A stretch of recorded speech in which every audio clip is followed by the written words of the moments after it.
Kua whakarewa pētihana, te rōpū tōranga pū Māori e whakakore ana I te whānau ariki o Ingarangi hei upoko kairangi mō tātou o Aotearoa nei. E whai ana tēnei pētihana I ngā kōrero I puta ake I te rōpū tōranga pū Māori I te rā o Waitangi.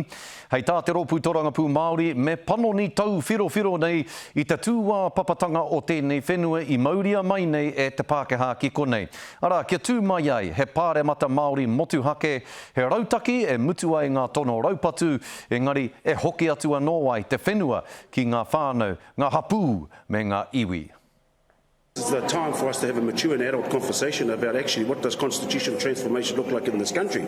And so to continuously live in a fairy tale that somebody 1,200 miles across the ocean is the sovereign of this country, you know, we've got to get over ourselves and actually move tangata tiriti into their rightful place with tangata whenua to start building a tiriti-centric Aotearoa, the Aotearoa that our tipuna consented to and the true intent of what they signed back in 1840. Hei tā te kaiarehi taki rua I te rōpū tōranga pū Māori a Rāwiri Waititi, kua tino rahua te karauna ki te hāpai I tōna haipapa nui I te tiriti, ara kia ātamanaki hia te tangata whenua.